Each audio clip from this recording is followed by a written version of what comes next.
Traffic police वालों को देखकर मैंने सिकंदर को क्यों बीच रास्ते से वापस भेज दिया और इस ट्रेन ने हम मुसाफिरों के साथ कौन सा प्रैंक किया और हैदराबाद की ये शानदार सी चाय देखें आगे इस व्लॉग में। अस्सलाम वालेकुम। आज मैं सखी सैयद अब्दुल वहाब शाह जिलानी रहमतुल्लाह अलैह के उर्स की शानदार सी तकरीब में शिरकत के लिए हैदराबाद जा रहा हूँ। अपने दोस्त असद की शॉप पर पहुंचकर इसे कहा कि मुझे रेलवे स्टेशन तक पहुंचा दो। बस फिर सिकंदर ने मुझे अपनी बाइक पर बिठाया और फिर हम लांडी रेलवे स्टेशन की तरफ रवाना हो गए। 10 मिनट के बाद दाऊद चुरंगी पर पहुंचे तो मैंने सिकंदर को यहीं से वापस भेज दिया और खुद पैदल चल पड़ा क्योंकि यहाँ ट्रैफिक पुलिस वाले खड़े हुए थे। तू समझा?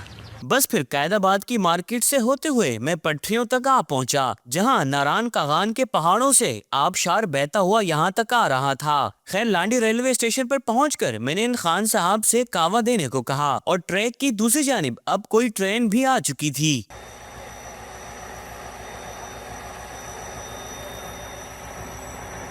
कावा तो सही था मगर मीठा बहुत ज्यादा था और मैंने अल्लामा इकबाल एक्सप्रेस पर हैदराबाद जाना है जो कि काफी लेट है। इसके बाद सामने से एक ट्रेन आते हुए दिखाई दी तो मुझ समेत तमाम मुसाफिर एक्टिव हो गए। इन भाई ने तो आटा भी कांधे पर उठा लिया, पर ट्रेन के करीब आने पर पता चला कि ये तो सिर्फ इंजन है। इस तरह सभी मुसाफिरों के साथ एक प्रैंक हो गया। चूँकि असर का वक्त हो चुका था तो असर की नमाज अदा की। इतने में अब पूरा 1 घंटा लेट हमारी अल्लामा इकबाल एक्सप्रेस भी आ गई।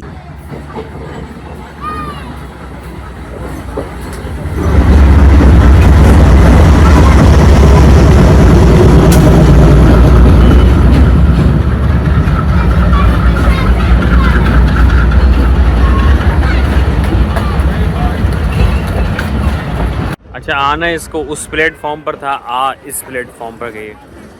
चलो शुक्र आ तो गई है 1 घंटे बाद।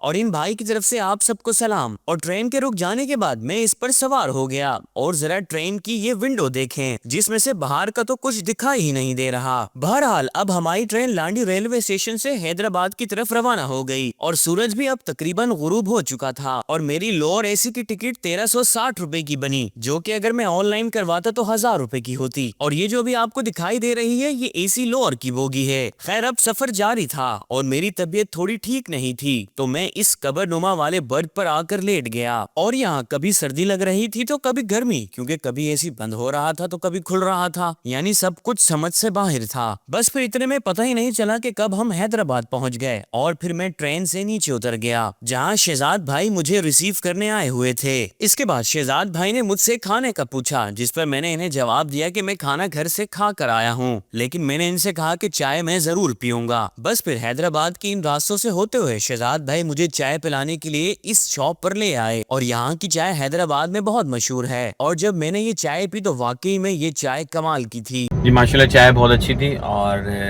दुआ करें अल्लाह पाक इनकी मोहब्बत कबूल फरमाए। इंशाल्लाह अपना बहुत सारा ख्याल रखें। मिलते हैं किसी नेक्स्ट व्लॉग में। अल्लाह हाफिज़।